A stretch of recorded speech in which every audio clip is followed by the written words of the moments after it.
tarde a todos, boa noite, dependendo da turma que estiver assistindo a aula, né? O horário que estiver assistindo. Então, eu estou iniciando a gravação da aula de espectroscopia do infravermelho, tanto para a disciplina de análise química instrumental do modular, quanto análise química instrumental e metrologia química do ETIM. A ideia dessa aula, né, é dar continuidade às técnicas que envolvem a questão da interação da luz com a matéria, né? Então a gente já viu absorção atômica, depois a gente viu absorção molecular, e nessa parte a gente também nós tivemos também algumas aulas com relação à parte de fluorescência, né? E aí também, né, é um tipo de análise molecular. E agora a gente vai também estudar outra técnica de absorção molecular, só que a gente muda agora a região, né, do espectro eletromagnético que a gente vai utilizar para essa análise. Então, a gente estava usando basicamente o ultravioleta e o infravermelho. Então, agora a gente vai... Ou ultravioleta e o visível, desculpa. Então, agora a gente vai discutir a interação da matéria com o infravermelho, né? Então, só para relembrar, né, o espectro eletromagnético, então a gente vai dar uma relembrada só para a gente se localizar, né? Porque o espectro ele tem diversas regiões. A gente já estudou a parte do ultravioleta, o visível, né, principalmente. Perceba que o visível é uma pequena parte, mas, embora pequena, muito importante, principalmente porque é a região, né, que permite a nossa visão, então é aquilo que a gente enxerga, as cores, né? E aqui, logo depois do vermelho, da região do visível, vem o infravermelho, né? Por isso esse nome, porque ele vem depois do vermelho, né? E ultravioleta também, porque ele vem aí abaixo do violeta, tudo bem? E só para ter uma noção, né, de dimensão, aqui a gente tem itens, né, que a gente, né, conhece mais ou menos o tamanho, só para efeito de comparação, né, conforme eu vou indo, né, dos raios gama até os raios de rádio, né, micro-ondas também. O infravermelho é uma região grande, né, se vocês observarem, do espectro eletromagnético. No entanto, para fins analíticos, que é o nosso objetivo hoje, a nossa região de interesse vai de 2,5 vezes 10 menos 6 metros a 2,5 vezes 10 a menos 5 metros, tá? Isso em termos de comprimento de onda, certo? E só para a gente relembrar, né, e até comparar com o que a gente vai estudar hoje, nós já estudamos ultravioleta. Então, ultravioleta é aquela região, né, do espectro que está do lado do violeta, né, da região do visível. E essa região, ela é uma região que, quando interage com a matéria, ela vai promover excitação eletrônica, né? Então, a gente está falando daquela história que a gente já comentou bastante, de você ter um elétron no estado fundamental, e aí a gente fornece energia para esse elétron na forma de luz, né? Pode ser da região do ultravioleta, e aí essa energia vai ser usada para que esse elétron possa pular para um orbital superior vazio. E como isso não é estável, então esse elétron tende a retornar, né? E quando ele retorna, ele pode devolver essa energia na forma de luz, pode devolver na forma de calor, né? Que são aí as principais formas com as quais ele pode devolver, né? Essa energia. E não necessariamente numa única transição, né? Você pode ter algumas transições intercamadas, né? Então, que foram aquelas questões que a gente viu na questão da fluorescência, tá? Mas, enfim, a ideia é essa, né? Você fornecer energia no ultravioleta, e quando você fornece essa energia, o elétron ele pula para um orbital superior. Não é estável essa situação, então ele tende a voltar. Quando ele retorna, ele devolve essa energia.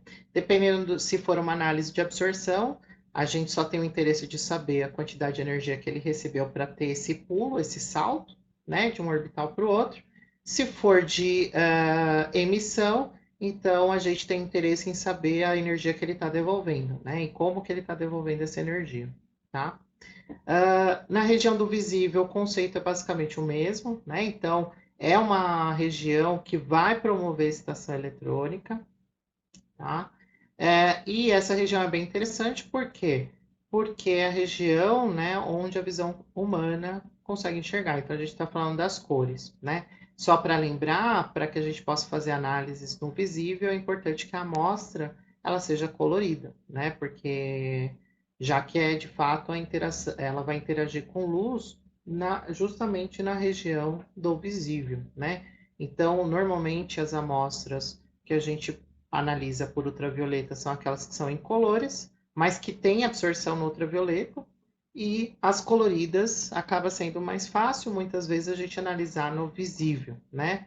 Então, dificilmente, né é, num, numa situação de você ter uma amostra incolor, dela ter absorção no visível, né? Isso dificilmente vai acontecer, tá? Então, via de regra, a gente tem sempre amostras cuja absorção no visível só vai acontecer se a amostra tiver cor, porque significa que ela está interagindo justamente com a região do visível, por isso a cor, né? E agora a gente vai estudar o infravermelho. Aí você pode pensar, legal, o infravermelho também deve promover excitação eletrônica. E aí é que mora a grande diferença entre o infravermelho e as outras duas regiões que a gente acaba usando na analítica, né? O infravermelho, ele, na verdade, ele vai mexer na questão da alteração do estado vibracional de uma ligação. Então, o que que acontece? A gente precisa lembrar do conceito, né, da ligação covalente. Então, numa ligação covalente, o que que a gente tem? A gente tem um compartilhamento de elétrons. Então, a gente tem a sobreposição de orbitais, onde os elétrons, né, de cada uma dessas espécies que estão contribuindo com essa ligação, vai existir uma região ali onde esses elétrons vão ficar circulando, né? Que é a região de maior probabilidade de você encontrar esses elétrons. E é isso que vai conferir a ligação covalente, né? Porque no momento que esses elétrons vão estar circulando nessa região, é o momento em que você tem o compartilhamento desses elétrons, né? E aí você estabelece uma ligação, né? Então, quando ele fala, né, do infravermelho alterar o estado vibracional, significa que essas duas espécies que estão ligadas por essa ligação covalente, elas podem ficar, como que eu posso dizer?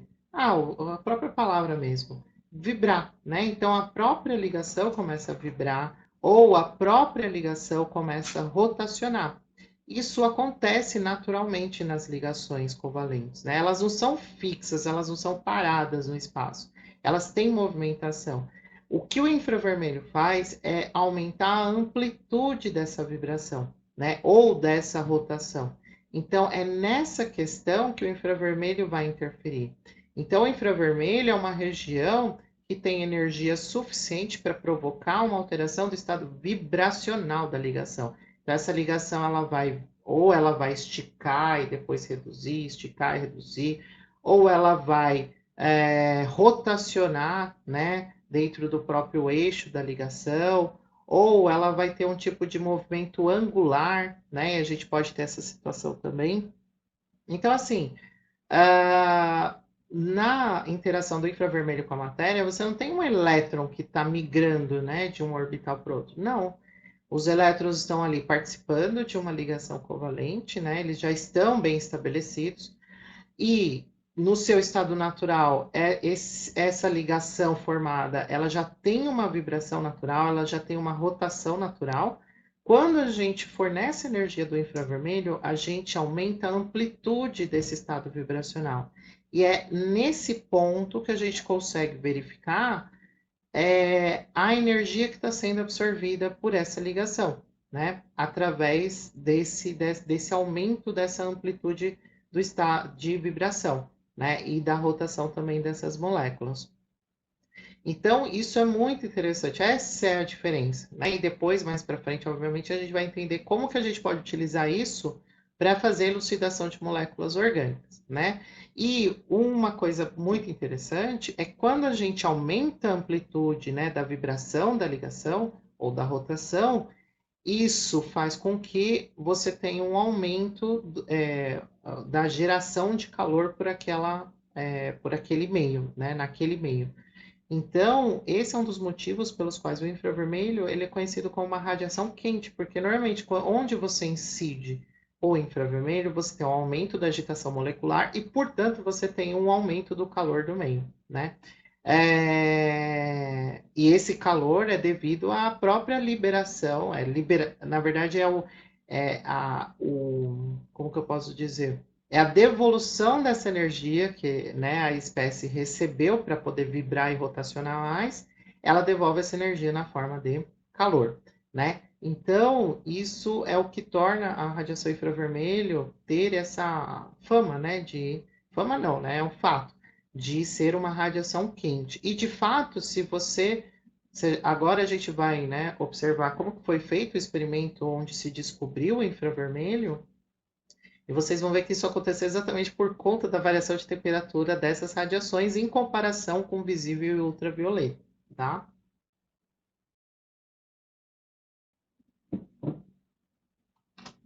Então, agora eu vou mostrar para vocês uma animação que demonstra, né, aqui a parte um, como que foi feita, né, como que foi o primeiro experimento, né, onde se evidenciou a presença, a existência, na verdade, do infravermelho, né, que foi feito pelo Herschel. Isso foi mais ou menos, agora eu não lembro exatamente a data, mas foi por volta de 1800, né? O Herschel, ele normalmente, né, na época, ele era astrônomo, músico, né? Ele tinha essas outras atribuições. É, inclusive, né, essa questão do estudo dele com relação à radiação era justamente ligada a essa questão do estudo dele em relação aos planetas. Ele, inclusive, foi quem descobriu o planeta Urano, né? Não lembro a data agora exatamente, mas de fato foi ele. E em 1800 ele, né, fez esse experimento que eu vou assim tentar explicar para vocês assim de forma resumida, tá? Então vamos lá. Deixa eu só iniciar aqui.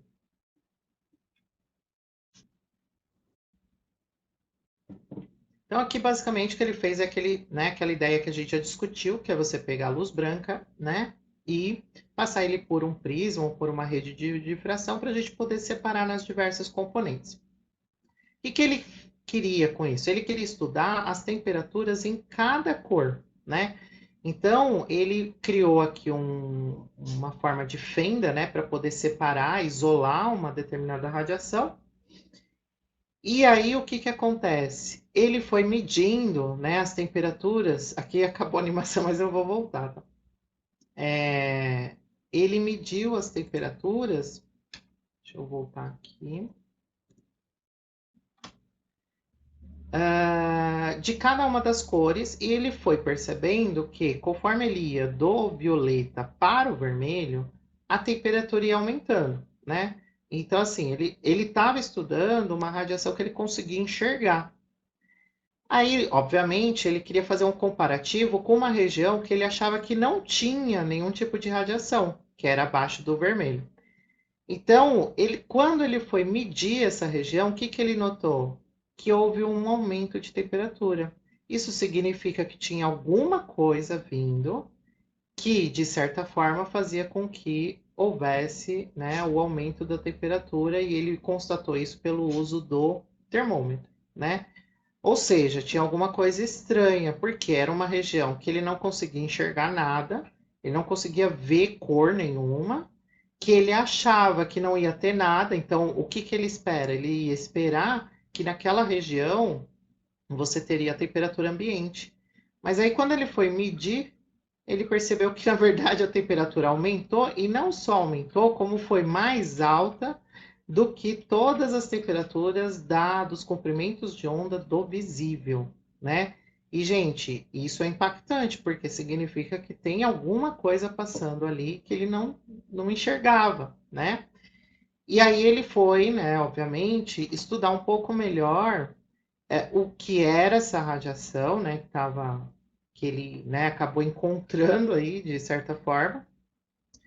E mais, ele quis entender se aquela radiação ela interagia, né, com amostras diferentes de alguma forma, né? E normalmente quando a gente pensa em interação, a gente pensa assim: será que eu tenho moléculas que absorvem essa radiação? Eu já, por exemplo, ele já sabia que existiam moléculas que absorviam no visível. Ele já tinha essa ideia, né? Então, de se esperar, se você já tem essa ideia para uma região conhecida, para uma região que você acabou de conhecer, é muito curioso você saber, tentar saber, né, se essa radiação vai interagir com moléculas, né? E se isso vai ser diferente em algumas condições ou regiões diferentes daquele espectro, né? Então, foi aí que entrou a segunda parte do experimento. Então, olha só que interessante. Ele manteve, então, separou a radiação do infravermelho, aí ele colocou uma amostra no caminho óptico. E aí ele percebeu, olha só, que num determinado comprimento de onda do infravermelho, eu tinha uma temperatura. E quando ele mudava para outra região, a temperatura mudava, né? Qual temperatura? Da radiação que estava atravessando a amostra. Ou seja, ele notou que dependendo da região que ele jogava na amostra, havia uma variação de temperatura. E se havia uma variação de temperatura, é porque provavelmente você tinha a sua amostra absorvendo radiação. Isso fazia com que a temperatura baixasse, né? Então, ó, só para a gente ver novamente, só para ficar mais claro, né? Porque é muito rápido, olha só. Ele está com a posição da fenda numa região do infra. Aí tem uma temperatura X. Aí quando ele muda a região, olha o que acontece com a temperatura. Abaixa. E por que que está abaixando? Porque quando ele mudou para essa região aqui, ó, que ele fez passar pela amostra, a amostra absorveu essa região. Ou seja, por que que eu sei que ela absorveu parte da radiação? Porque houve variação da temperatura, ou seja, a energia que está chegando aqui para mudar a temperatura não é a mesma de antes. E se não é a mesma de antes, é porque a amostra está absorvendo, porque é o único fator diferente que ele colocou no caminho óptico, né? Então, olha só que interessante, além dele ter visto uma nova região, né, do espectro eletromagnético, ele também conseguiu visualizar que, dependendo da região aliás, melhor falando, né, dependendo do comprimento de onda, né, da região do infravermelho, uma determinada amostra ia absorver parte daquela radiação, né? E o que que isso significa? Se a amostra está absorvendo parte daquela radiação, é porque aquela radiação tem uma energia suficiente para gerar algum tipo de mudança. Por exemplo, transição eletrônica. É que na época ele não sabia, né? Mas quais seriam, né, essas mudanças? Transição eletrônica, vibracional, rotacional. Hoje, né, depois de todo o estudo, a gente já sabe que no caso do infravermelho, é só para a parte vibracional e rotacional, né? Mas na época ele não sabia. Então ele poderia deduzir várias coisas. Ele poderia deduzir que você está tendo excitação eletrônica, né? Então isso é muito interessante, né? Porque olha só, demonstra como que ele conseguiu, né, visualizar já em 1800 essa questão do infravermelho, né? Como ele descobriu e algumas características, né? E aí, gente, agora, conhecendo um pouquinho melhor o histórico, né, de como foi, né, feita, né, a descoberta do infravermelho, a gente pode discutir um pouquinho melhor, né, sobre a questão da interação do infravermelho com as espécies químicas. Então, gente, uma coisa que precisa ficar claro, eu já comentei, é que, por exemplo, é muito comum, ou era mais antigamente, né? Hoje nem tanto, o pessoal não fala tanto sobre a questão das distâncias, né, entre as ligações, né? Então, a distância da ligação entre uma espécie e outra, né? Que existiam até tabelas que mostravam essas distâncias, tudo mais. E às vezes isso passava uma ideia errada de que aquilo era uma medida fixa, que aquela ligação sempre tinha aquela medida. Na verdade, não. Aquela medida, na verdade, era uma média, né? Por quê? Porque essas ligações, elas não ficam paradas no espaço, elas estão em constante movimento, elas estão em constante vibração, em constante rotação, né? Então, na verdade, o que a gente tem naquele caso era uma média, né? Então, isso precisa estar claro para a gente, né? Porque vai ficar mais fácil da gente entender como que o infravermelho interage com essas ligações. Para isso, a gente tem que ter em mente o seguinte, que as ligações covalentes, elas são flexíveis, né? Elas não são paradas, elas não estão paradas no espaço, tudo bem? Se elas são flexíveis, significa que elas podem se deformar. E essa deformação, ela pode acontecer de diversas formas, tá? Isso também vamos dizer assim, livre, né? Não existe uma forma única. Dá para eu falar assim para vocês, olha, ligação carbono-hidrogênio só vai ter um tipo de movimentação. Não, né? Ele pode ter outros tipos de vibrações, de rotações, tudo bem? No entanto, existem alguns pré-requisitos, né, para que ah, essas ligações que são flexíveis, né, elas possam absorver radiação infravermelha. A primeira coisa é o seguinte, gente, que vocês têm que ter em mente é que essas deformações elas acontecem de forma natural, tudo bem? O que que o infravermelho vai fazer? O infravermelho vai dar um aumento de amplitude dessas vibrações. Então, se ela vibrava de forma muito sutil, quando eu jogar o infravermelho, dependendo do comprimento de onda, ela vai começar a vibrar com uma intensidade maior. Percebem? Então, já existe um movimento da molécula natural. O que o infravermelho faz vai se aumentar isso. Tudo bem? Só que para isso acontecer, eu preciso fornecer energia para minha molécula em um comprimento de onda específico daquele tipo de vibração, tá? E é isso que é muito interessante, é isso que permite que a gente tenha aí, através do uso do infravermelho, que a gente possa verificar os tipos de ligações que a gente tem, né? É graças a essa diferença, porque se todas as ligações absorvessem em todos os comprimentos de onda, a gente nunca ia ver diferença entre elas. E não é isso que acontece, né? Então, esse é o grande diferencial, tá? Além disso, gente, então olha só, para que eu consiga fazer um tipo de movimentação, de deformação, eu preciso jogar na minha amostra uma radiação que seja equivalente à energia envolvida na deformação da ligação. Então, por exemplo, se eu quero um estiramento, né, a gente já vai ver sobre isso, existe uma quantidade de energia que eu preciso fornecer, né, para que esse estiramento, que a amplitude do estiramento seja maior, né? Se eu fornecer um outro tipo de energia, uma outra quantidade, pode ser que ela não tenha mais estiramento, pode ser que ela passe a ter uma deformação angular, tá? Então, isso tem que estar muito claro. É muito parecido com a história que a gente viu na absorção atômica, né? Sobre a questão, ó, eu preciso, quando eu quero que um elétron vá de um orbital para o outro, eu tenho que fornecer uma quantidade certa de energia, né? E isso corresponde a um determinado comprimento de onda. Se eu der um outro comprimento de onda, ou seja, uma outra quantidade de energia, então essa transição ela acaba não acontecendo, né? Ou acontece outra transição, ou envolvendo outros orbitais, né? Então isso tem que estar muito claro para vocês. Além disso, é extremamente importante que haja um momento dipolar, né? O que que significa, né? Só para, a grosso modo, a gente entender o que que é esse momento dipolar. Então, eu vou colocar aqui bem feio a minha escrita, mas vai dar para entender um exemplo. Ó. Por exemplo, a gente tem o hidrogênio, né? E ele está se ligando a outro hidrogênio, certo? Lembrando que esse tracinho aqui, ele representa a ligação, que nada mais é do que aquela sobreposição dos orbitais, onde você vai ter a transição, a movimentação dos elétrons que estão sendo compartilhados nessa ligação, né?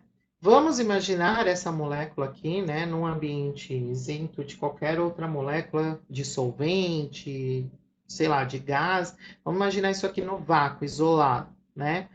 Se a gente imaginar essa condição, gente, eu pergunto para vocês, qual dessas espécies puxa o par eletrônico com mais força para si, né? Porque assim, os dois estão, né, interagindo aqui a partir da ligação covalente.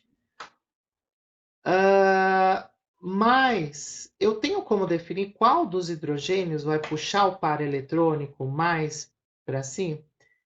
Aí é meio complicado, né? Porque dos dois lados são hidrogênios. Se dos dois lados são as mesmas espécies, significa que eles têm a mesma eletronegatividade.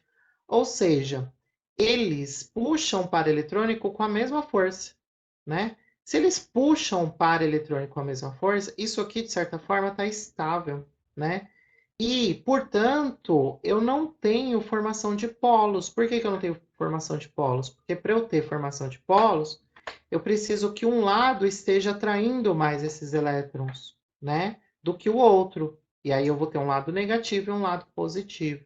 Isso aqui não acontece, tá? Pensando nessa condição, tá, gente? Essa molécula é totalmente isolada. Porque a gente tem que lembrar que o meio também pode interferir nessa questão, dependendo da interação que essa molécula tem com as moléculas do meio, né? Do solvente e tudo mais. Então, eu estou falando uma situação aqui de essa molécula está isolada, tá? E aí, o que que acontece? Se isso aqui está estável, não tem momento dipolar, pensa o seguinte, gente, igual a gente comentou nas aulas de absorção atômica e molecular. Uma espécie, ela só vai absorver energia se existe um trabalho a ser feito. Quando eu falo trabalho, eu estou falando no sentido da física mesmo, né? Ou seja, eu preciso. Só há uma justificativa para uma espécie absorver energia, que alguma coisa ela vai usar aquela energia para alguma coisa, ou para uma transição eletrônica, ou para uma vibração, ou para uma rotação, né? Numa situação dessa, ela quase não vai absorver. Por quê? Porque aqui, por exemplo, na questão da ligação, que trabalho tem a ser feito, né? Por exemplo, a molécula está estável, ninguém está puxando mais para eletrônico, então está uma situação relativamente tranquila. Então, a absorção tende a ser muito baixa numa situação dessa, onde eu não tenho um momento dipolar. Agora, se eu pegar uma outra espécie, ó, então eu vou pegar aqui o hidrogênio, aí eu vou apelar, né, gente, ó, eu vou pegar, olha só, o cloro. Né? Então, se eu pegar o HCl, por exemplo, aqui eu já tenho uma situação diferente, porque ó, são espécies diferentes. O cloro é muito mais eletronegativo, então o que, que ele vai fazer? Ele vai puxar o par eletrônico com mais força para ele.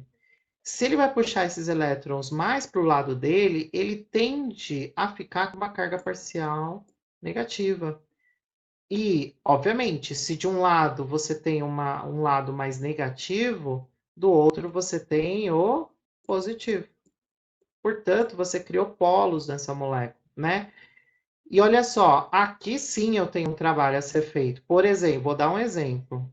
Um trabalho a ser feito nessa ligação é ajudar o hidrogênio, né, coitado, que ele está aqui, né, perdendo, vamos dizer assim, não perdendo o elétron, mas assim, ele está perdendo o cabo de guerra, né, que ele está fazendo aqui com o cloreto, vamos supor, vamos dizer assim, né, onde ele não tem muita força para puxar os elétrons, né? Então, por exemplo, uma forma de trabalho que a gente poderia ter aqui é exatamente isso, é fazer com que o hidrogênio consiga puxar isso com mais força para cá. E aí, quando ele faz isso, ó, isso aqui tende a vibrar, por exemplo, tá? Então, mas perceba, o que eu quero que vocês percebam é o seguinte: nessa situação, eu não tenho uma estabilidade, né? Eu tenho uma situação não muito cômoda, pelo menos para o hidrogênio, tá? Para o cloreto, tá legal, né? Ele está atraindo mais elétrons, porque ele tem essa característica. Mas assim, se eles estão fazendo uma ligação covalente, eles não querem perder os seus elétrons, né? Então, assim, Uma forma de ajudar o hidrogênio, né, é esse tipo de trabalho, né, que eu comentei. Então, se existe esse trabalho a ser feito, se eu fornecer energia para esse sistema, legal, ele vai utilizar, né? Então, assim, isso, gente, é só para vocês entenderem o que, que é, qual a importância da molécula ter um momento dipolar, no sentido que, tendo um momento dipolar, a tendência dessa espécie, dessa ligação, é que ela consiga absorver energia, porque existe um trabalho a ser feito. Isso tem que estar muito claro para vocês, né? Para uma espécie absorver energia, é necessário um trabalho que precise ser feito, tudo bem? Seja uma transição eletrônica, seja uma vibração, seja uma rotação, tá certo?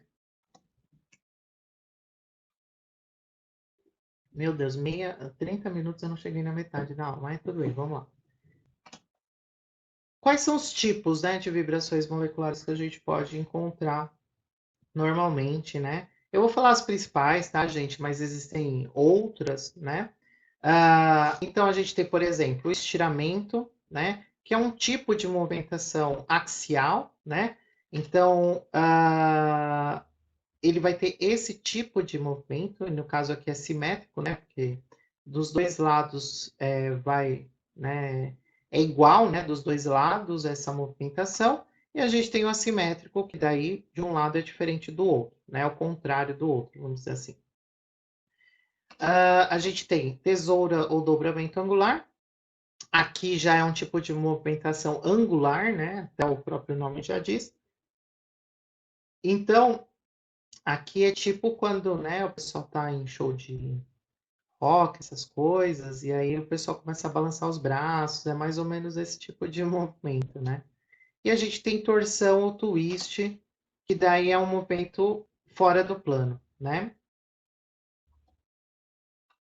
Balanço, né? Também é um movimento fora do plano, só que aqui ele tá, vamos dizer assim, de forma simétrica. E rotação, tá? Então percebam que é um tipo de movimentação diferente, tá? Percebam, gente, essas movimentações não é assim, uma ligação só vai ter um tipo de movimentação. Não. Uma ligação, ela pode ter diferentes tipos de movimentações, né? É, Então, o que, que vai acontecer? O aumento da amplitude dessa movimentação, de uma determinada movimentação, vai depender do comprimento de onda que eu estou jogando na amostra. Por quê? Vai depender da quantidade de energia. Então, vou precisar de uma energia X para balanço, mas se eu quiser aumentar a amplitude da movimentação do tipo rotação, eu vou ter que utilizar um outro comprimento de onda, tá?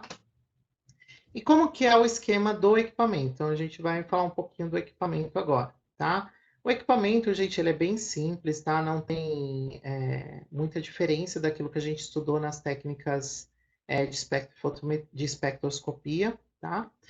Basicamente, a gente tem uma fonte de infravermelho, tá? Essa fonte de infravermelho, ela vai gerar... Então, normalmente é uma lâmpada de tungstênio superaquecida, que vai gerar infravermelho e a gente vai ter essa radiação sendo dividida em duas componentes, tá? Obviamente, a gente vai usar sistemas de espelho para poder direcionar essa radiação, né?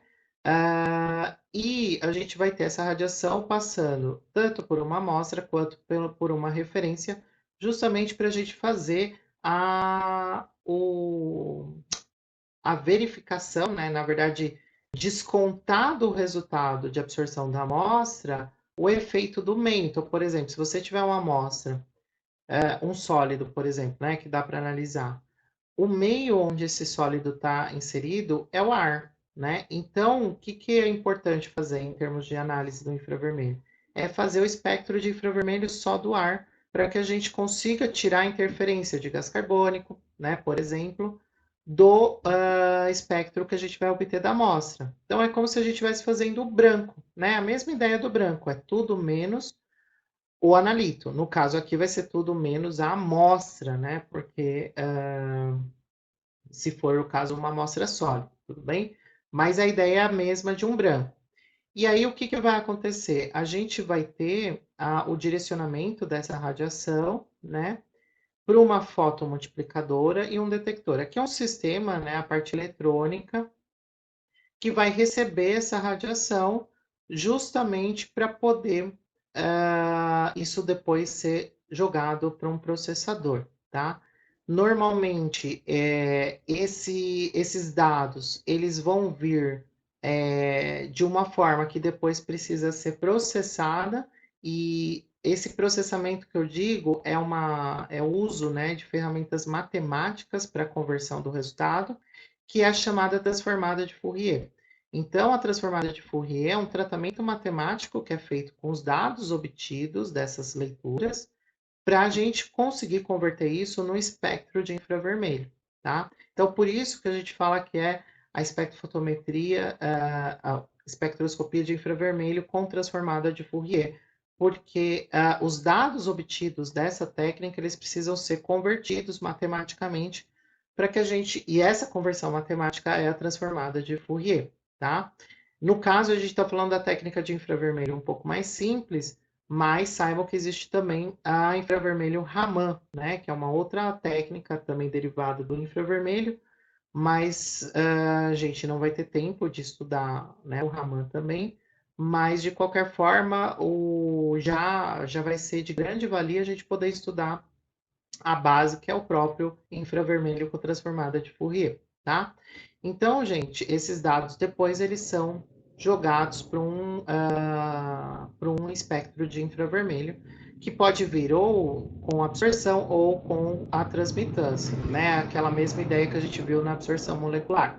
A gente pode obter os resultados das duas formas, tudo bem? Então, basicamente, gente, o esquema do equipamento, ele é muito parecido, né, com o que a gente faz na absorção molecular, né, no visível. Então, a ideia segue mais ou menos a mesma questão. É óbvio que o que vai mudar vai ser a forma de preparo de amostra e onde a gente coloca a amostra, efetivamente, que é o que a gente vai discutir agora, tá? Então, a gente pode fazer análise dele via gás, né? Então, aqui a gente tem a célula onde é feita, né?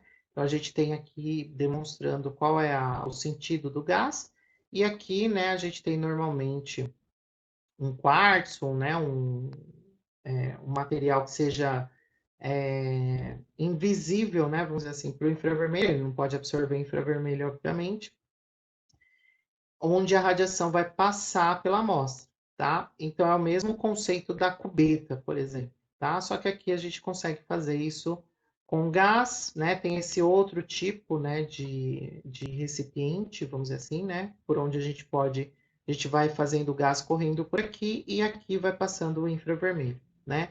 A gente também dá para fazer análise por líquido, né? Então, normalmente, aqui ele está mostrando só a parte da frente, mas seria a entrada de um líquido por aqui e a saída dele por aqui.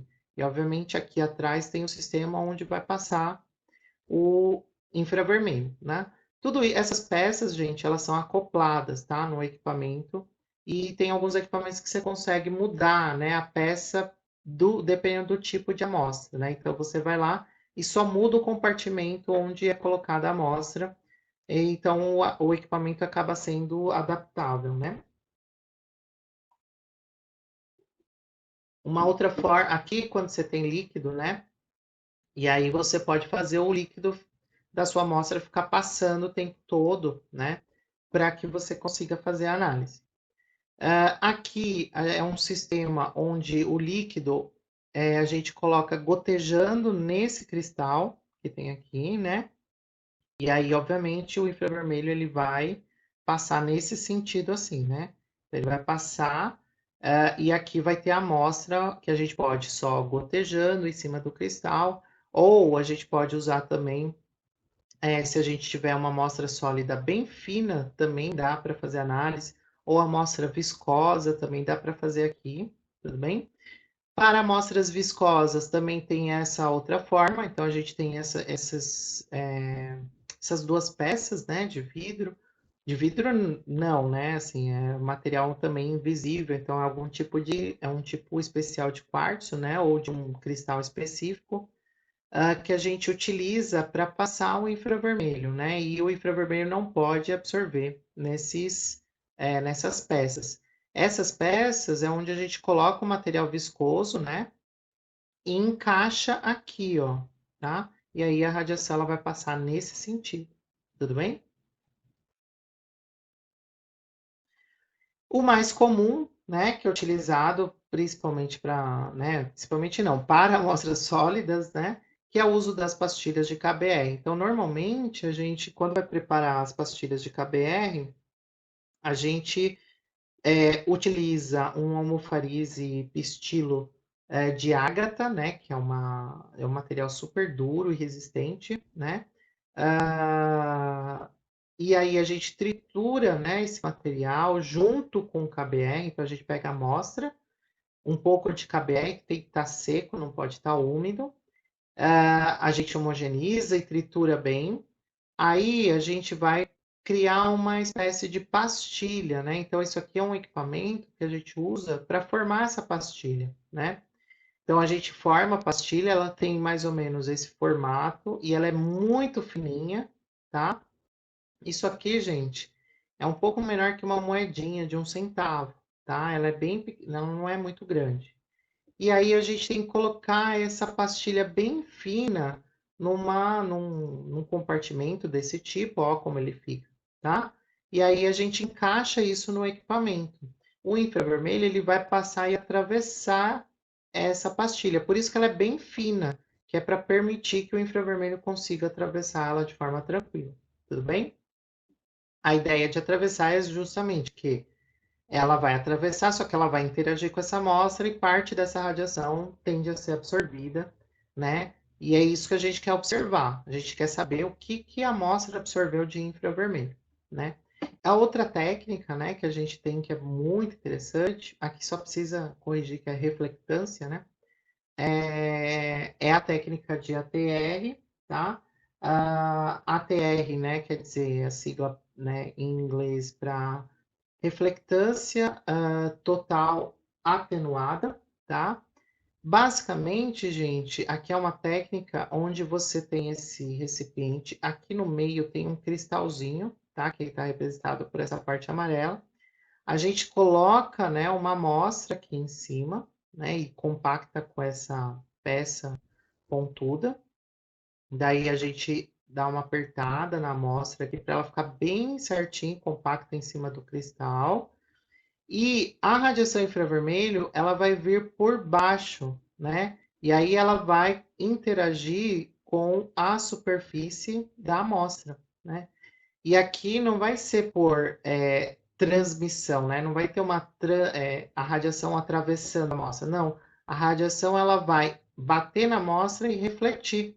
Por isso que é uma técnica de reflectância, né?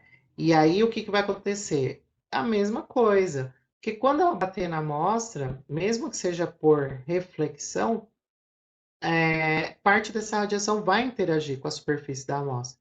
Então, a superfície, vamos dizer assim, inferior, né? Então, é uma técnica muito interessante porque a gente pode trabalhar com amostras sólidas da forma como ela está. Então, por exemplo, eu consigo pegar um pedaço de tecido, por exemplo, se eu quiser analisar, e eu coloco aqui em cima, né? Ou eu posso pegar um material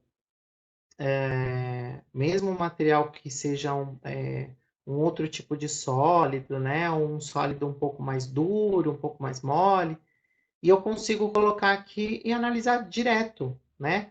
A única questão que a gente tem que lembrar é que ele vai analisar até uma determinada profundidade da amostra.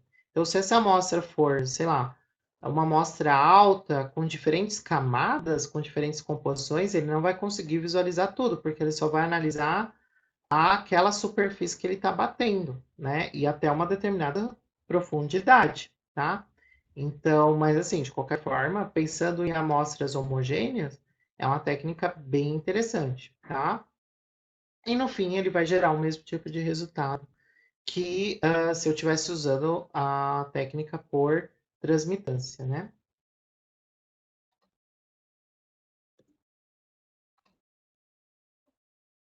Bom, então agora, gente,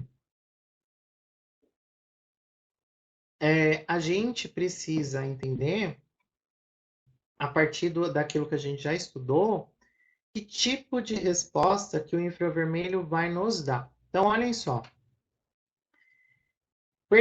Percebam, quando a gente joga radiação infravermelho numa amostra, né, ela vai interagir com a ligação, tudo bem? E a gente está falando da ligação covalente no caso. E aí a gente já restringe um pouquinho a nossa área de atuação nesse caso. Se a gente está falando de ligações covalentes, a gente está falando aí, na maioria dos casos, né, em termos, né, de aplicação industrial e pesquisa, dos compostos orgânicos, né, que são aqueles que têm aí predominantemente as ligações covalentes. E aí a gente tem que pensar o seguinte: cada ligação, né, ela, embora todas sejam covalentes, elas não vão ter o mesmo tipo de vibração ou rotação. E por que isso acontece? Porque normalmente essas ligações elas são feitas por espécies atômicas diferentes, né? Então, por exemplo, eu tenho uma ligação carbono-hidrogênio, eu tenho uma ligação carbono-carbono. Será que a radiação que eu preciso fazer para que uma ligação carbono-hidrogênio tenha um aumento da amplitude em termos de estiramento, por exemplo, é a mesma energia para uma ligação carbono-oxigênio, né? A resposta é não, não é a mesma energia. Se não é a mesma energia, significa que uma ligação carbono-hidrogênio vai precisar, né, para, por exemplo, estiramento, de uma energia X. E a ligação carbono-oxigênio vai precisar de uma energia Y, né? Do infravermelho. E por que que isso é muito interessante? Porque é isso que faz com que a gente consiga visualizar diferenças entre as ligações. É pela energia do infravermelho que essas ligações absorvem, porque não vai ser igual de uma ligação para outra. Não vai ser igual se eu tiver, por exemplo, os vizinhos daquela ligação serem um oxigênio, por exemplo. Você tem oxigênio ali na região, né? Vai ser diferente. E isso é muito interessante, porque, resumindo, o que o infravermelho consegue visualizar é a ligação que está acontecendo. Não se a ligação covalente, não. O infravermelho só vai interagir com ligações covalentes. Mas assim, entre quem está acontecendo essas ligações, né? É entre carbono-oxigênio? É entre carbono-hidrogênio? Então, o lance, né, interessante da técnica do infravermelho é exatamente essa. A gente consegue visualizar as diferentes ligações encontradas nos compostos orgânicos. E aí entra a segunda questão. Se a gente consegue identificar as ligações que a gente tem num determinado composto orgânico, então, por exemplo, eu vi que eu tenho uma ligação carbono-oxigênio. Eu consigo ver isso no infravermelho. Isso já é um indicativo que eu tenho no meu composto orgânico um grupo funcional oxigenado. Vocês entendem a dimensão magnífica dessa técnica? O fato dele te informar o tipo de ligação que você tem, através da sua interpretação, você consegue definir quais são os grupos funcionais dessa estrutura orgânica. Então, imagine que você está partindo de uma molécula que você não conhece absolutamente nada. Então, você vai fazer o quê? Você vai fazer análise do infravermelho, porque o infravermelho vai te dar as primeiras informações. Quais informações? Quais são os grupos funcionais presentes nessa estrutura? E é importante que fique claro para vocês: o infravermelho não identifica grupo funcional, o infravermelho identifica ligação, tipo de ligação, né? Quem vai interpretar e dizer o grupo funcional é o analista. E aí entra um ponto fundamental agora que a gente vai estudar, que é a análise dos espectros de infravermelho. Gente, preparar a amostra, colocar no equipamento, fazer análise é uma coisa relativamente simples, não é algo que vá demandar assim um grande trabalho de vocês. A grande questão do infravermelho é a interpretação dos espectros de infravermelho, e isso é muito interessante, né, de fazer, e que torna esse trabalho tão maravilhoso, tá? Então, gente, só relembrando, né, ó, a radiação infravermelho, quando ele é absorvido, né, por uma molécula, ele vai ser usado para aumentar a amplitude da vibração molecular. Então, isso significa que ele vai se converter em energia de vibração molecular, né?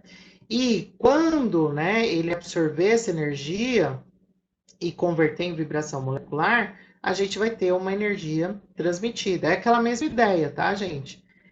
A gente tem tanto a energia derivada de absorbância quanto a de transmitância. A gente consegue usar os dois dados aqui para gerar o espectro de infravermelho, tá? Então, isso não é nenhum problema. Na verdade, uma coisa complementa a outra, tudo bem? E essas energias a gente consegue visualizar através de um espectro onde a gente vai ter a presença de bandas específicas, né? Então, por exemplo, aqui, ó, só para, né, deixar mais claro a questão do aumento da amplitude, aqui eu tenho uma determinada ligação e aqui as bandas, né, relativas às frequências, né, que essa movimentação normalmente demanda. Isso de forma natural. Quando eu incido o infravermelho, o que ele vai fazer? Ele vai aumentar a amplitude dessa vibração. E aí, perceba o seguinte, eu vou ter ainda, né, o mesmo tipo de ondas, né, que vão ser absorvidas ou que vão ser geradas. Só que agora, como eu aumentei a amplitude de um determinado movimento, então aqui o que vai ficar predominante vai ser só os comprimentos de onda referente a esse movimento, tá? Mas percebam, é o mesmo formato, né? É a mesma região, vamos dizer assim, tudo bem? Porque o que eu estou fazendo só é aumentar a amplitude desse movimento para que eu consiga detectar isso e depois passar por um espectro, tá certo? Aqui, só para vocês terem uma ideia de aplicação, né, o infravermelho ele pode ser usado, ele já é usado na verdade, por exemplo, para definir a composição atmosférica, né, de alguns planetas. Então, por exemplo, aqui Vênus, o infravermelho indica a presença, né, de CO2 de forma predominante. A Terra, né, a presença de água, de ozônio, e a água também, mas aqui são as ligações com outros tipos de movimentos, né? Porque são em regiões diferentes. Marte, a gente também, se vocês notarem, ó, como é a mesma região, é tudo gás carbônico, tá? Aqui também, tá? No caso da Terra, e Marte também, tá? Então a gente consegue, né? Uma das aplicações aí, para quem gosta, dessa parte de estudo de planetas, para determinar a composição atmosférica é usado, né, o próprio infravermelho, né, que ele vai nos dar essa noção, lembrando, do tipo de ligação, e aí, através da interpretação, é que se determina o composto, né, ou o grupo funcional que está ali presente.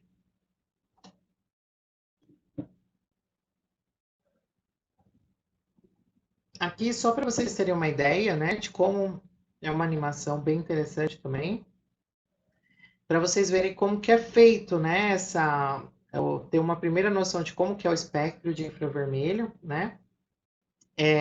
Então é uma animação bem interessante. Vamos lá. Ó, então aqui, ó, o que ele está demonstrando, então aqui a gente tem um espectro de infravermelho, tá?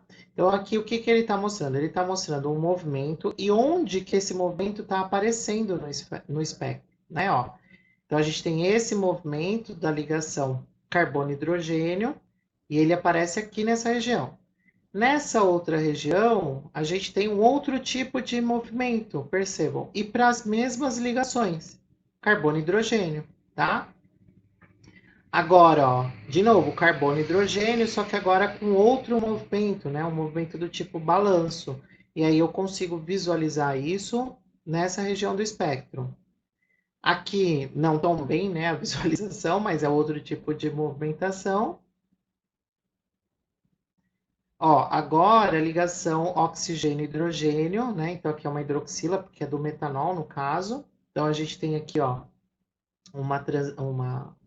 a evidência no espectro. Agora da ligação oxigênio-carbono, que aparece nessa região. E nessa região, ó, ligação oxigênio-hidrogênio, só que agora com outro tipo de movimento. Então é como se fosse uma confirmação daquela vibração que a gente tinha visto originalmente antes. Tudo bem? E aí, gente, no espectro a gente vai ter que observar algumas questões, tá? Então, por exemplo, com relação aos picos, né? Então a gente vai observar a posição. Então, em que região do meu espectro, né, eu vou ter? Então, normalmente eu vou ter a transmitância ou absorbância, tá? Por ou comprimento de onda, que não é muito comum, ou número de onda, que é o que a gente costuma usar, tá? Por que a gente usa comprimento de onda, ou número de onda aqui, tá? Porque número de onda ele tem uma relação direta com energia. Então, se eu falo assim, ah, está aumentando o número de onda, eu posso afirmar que está aumentando também a energia envolvida. Quando a gente fala em comprimento de onda, se vocês se lembrarem da fórmula de energia, é inversamente proporcional à energia. Então, se eu falar assim, ah, está aumentando o comprimento de onda, então a energia está diminuindo. Então, como isso cria um pouco de confusão, então a gente trabalha com número de onda, tá? Então, a gente vai ter normalmente o espectro desse formato, transmitância por número de onda. A gente precisa observar o quê? A gente precisa observar a posição dos picos, né? Ou das bandas, né? Por quê? Porque dependendo da posição, ou seja, em qual número de onda ele estiver aparecendo, é que eu vou conseguir dizer qual tipo de movimentação está tendo ali. E qual é a ligação. Tudo bem? Então, por exemplo, aqui eu sei que é AC dupla O, né? Então a gente está falando aí da carbonila. Mas por que eu sei que é carbonila? Porque ele está acontecendo nessa região. Então eu tenho um pico nessa região aqui, entre 1800 a 1600. Se ele tivesse aqui em 1200, eu já sei que não é carbonila. Tudo bem? Então, isso é muito importante. Quando a gente analisa o infravermelho, a gente tem que observar qual é o número de onda que ele está aparecendo para os picos que são mais evidentes, né, mais intensos. A gente precisa observar a forma, né, se ela é fina ou se ela é larga. Por exemplo, pegar o exemplo da carbonila, né? A carbonila, ela, ela vai aparecer para vários grupos funcionais, né, que tem a carbonila em comum. Então, uma das diferenças que a gente faz, dependendo da função, né, do grupo funcional, é visualizar se essa banda, né, ela é fina ou se ela é mais grossa, tá? Então, é uma forma de análise também. E a intensidade, tá? Então, se essa banda, ela é fraca, se ela é média ou se ela é forte. Então, por exemplo, esse aqui, ó, né, essa banda aqui, ela é forte, né? Porque ela é muito intensa, né? Ela vai aqui, ó, desde o começo do gráfico até, aliás, desde o fim do gráfico, né? Porque é invertido, até o começo dele. Então ele cobre praticamente todo o gráfico. Aqui esse pequenininho, ó, C dupla C, ele tem intensidade fraca, tá? Esse aqui, ó, já tem intensidade média, tudo bem? Então, essas são as características que a gente observa normalmente, tá? No espectro do infravermelho para poder fazer a análise dele, tá? E aí,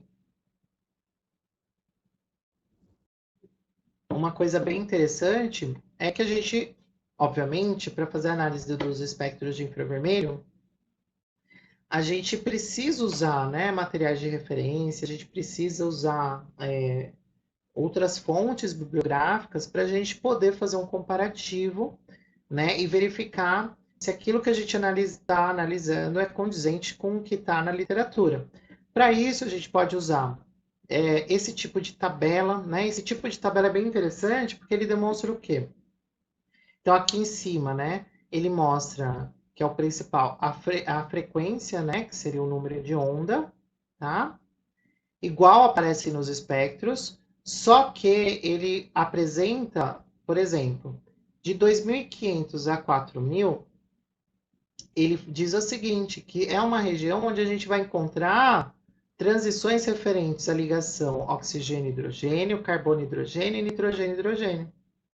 Então, isso é bem legal, porque se tiver no seu espectro bandas, né, nessa região aqui, provavelmente vai ser em relação a essas três ligações.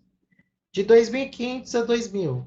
Então, a gente vai ter aqui as triplas ligações, né? Ou a presença, né, de espécies, de outras espécies que não sejam, né, aquilo que a gente está mais acostumado. Então, a gente pode ter, por exemplo, a presença de nitrogênio, enxofre, né? A carbonila, ó, de 1.800 a 1.650 é onde a gente encontra a carbonila. O cianeto, né? Então a gente pode encontrar aqui de 1.650 a 1.550, né? No cianocompostos. Os halogênios, por exemplo, a gente já encontra também algumas bandas por essa região um pouco mais de menor energia, tudo bem? Então a gente tem essa forma ó, de analisar. A gente também tem, ó, isso aqui é um outro tipo, né, de tabela que é interessante, ó. Então, aqui ela é mais simples, né? Então ele mostra aqui ligação simples, triplas, duplas, tá? Então tem essas duas opções aqui. A gente pode trabalhar na forma de tabelas também, que eu acho um pouco mais interessante, porque aí ele já dá uma faixa um pouco mais, né, restrita. Então, por exemplo, ó, a ligação OH, ela vai acontecer nessa faixa, e aí ele dá outras informações, ó, que são importantes. Então, a intensidade dessa banda é forte, né? Por exemplo, se for o OH de um ácido carboxílico, né? Então percebam que o OH a gente vai ter em algumas situações, né? Se for de um álcool, é de 3.200 a 3.700 e vai ser forte. Se for de um ácido carboxílico, a região é um pouquinho diferente, ó. E ela vai ser um pouco mais forte e larga, né? Então, observem que a gente tem um pouco mais de informação com essas tabelas. Então, existem várias coisas que a gente consegue, várias referências que a gente pode usar para ajudar, tá? A gente não faz elucidação desses espectros de infravermelho, gente, sem essas tabelas, sem referência. Isso não, tá? Não tem porquê isso, né? As tabelas, elas existem para isso, para ajudar.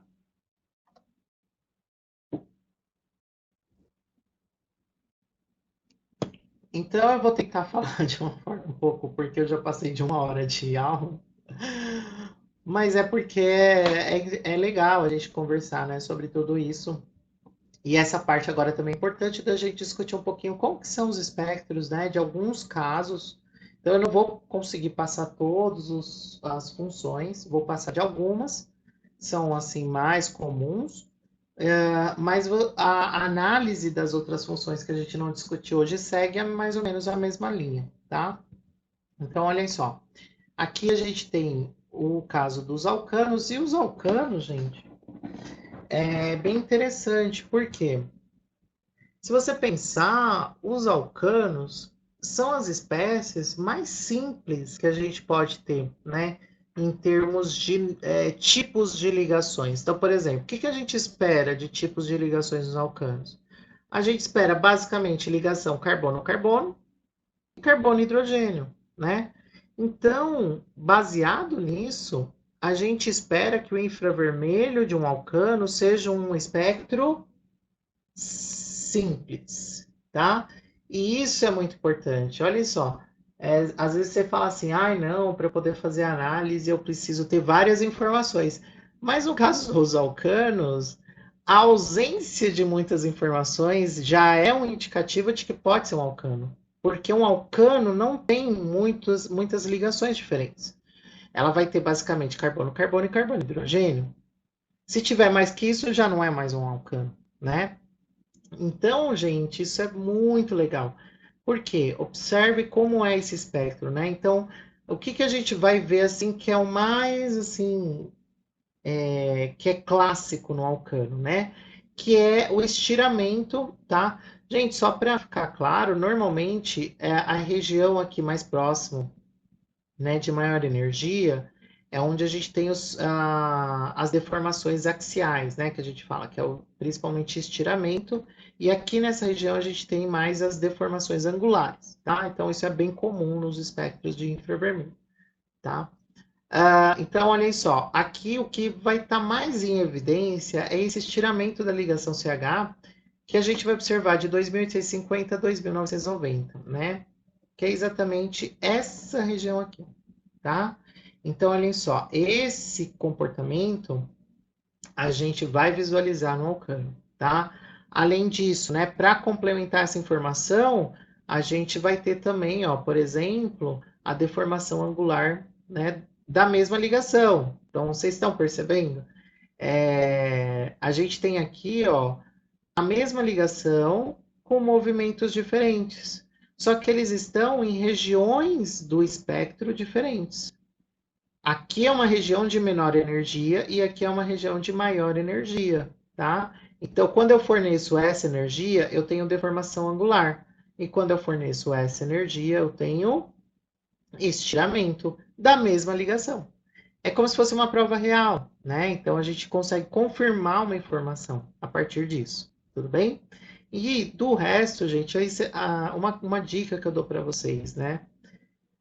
Foquem, né, na análise do infravermelho, nas principais bandas, tá? Porque às vezes a pessoa fica enlouquecida tentando descobrir, meu, o que que é isso aqui, ó, essa coisinha aqui. Gente, tem várias questões, depende do tipo da amostra, do meio. Então, assim, primeiro, foquem nas bandas, né, mais evidentes. Aí, se você não conseguiu, né, ainda fazer uma conclusão, né, com aquilo que você já analisou, aí sim a gente pode pensar nessas bandas que são menores. Tudo vai depender da sua análise e do seu objetivo com essa análise, tá? Então, se você não conseguiu ainda atingir o seu objetivo, aí sim a gente pode tentar ver o que podem ser, né, essas pequenas bandas, tá? Mas assim, primeiro focar naquelas que são mais evidentes para pelo menos ter uma noção de grupamento funcional, tá? Senão, gente, fica muito complicado e a gente começa às vezes, por exemplo, se o meu objetivo é só determinar os tipos, né, os grupos funcionais que eu tenho na minha molécula, pode ser que com 3, né, bandas eu já tenha essa evidência, né, bem clara. Ah, não, eu quero, por exemplo, eu estou fazendo análise de um material que é decorrente de uma reação, e aí eu quero ver, e nessa reação vai ter a quebra de uma ligação, então essa ligação ela tem que sumir. Aí tudo bem, então que eu vou buscar no meu infravermelho, né, aquela região onde aquela ligação deveria aparecer, e vou verificar na minha nova amostra, depois da síntese, tudo bonitinho, né, ou do novo produto que eu estou fazendo, se aquela banda desapareceu. Porque se ela desapareceu, é porque aquela ligação realmente foi quebrada, né? Então, percebam, o meu foco é diferente, o meu objetivo é diferente, tá? Então, essa análise vai depender muito do objetivo que vocês têm com essa análise, vai ficar repetitivo, com o uso do infravermelho. Aí a gente começa a complicar, então a gente vai para os alcenos, né? No caso dos alcenos, gente, olha só que interessante. A gente vai ter agora, o alceno se caracteriza pela presença de uma dupla ligação. Essa dupla ligação, a gente vai ter uma ligação que vai ser, olha só que interessante, carbono e hidrogênio. Aí você fala assim, ah, mas os alcanos também têm a ligação carbono e hidrogênio. Mas espera lá, a ligação do alcano carbono e hidrogênio é uma ligação onde o carbono da ligação, ela é um carbono que faz ligação simples com o seu vizinho. Esse carbono, essa ligação carbono-hidrogênio é de um carbono insaturado. E isso faz diferença, tá? Por que faz diferença? Eu consigo notar isso pela região onde ele vai absorver, né? Que é de 3040. E é exatamente, deixa eu ver se eu coloquei a animação aqui, coloquei, ó. Essa região aqui, ó. Tá vendo esse pico pequenininho aqui, ó, que aparece do lado? Se vocês observarem, vamos voltar lá para o Alcano. 3.000. Cadê? É aqui, né? 3.040. 3.040 é mais ou menos aqui, ó. Não aparece nada. Porque aqui não tem ligação carbono-hidrogênio, onde o carbono é insaturado. Mas no alceno eu tenho. Então, no alceno, vai aparecer isso aqui, ó. Bem fino. Tudo bem? Então,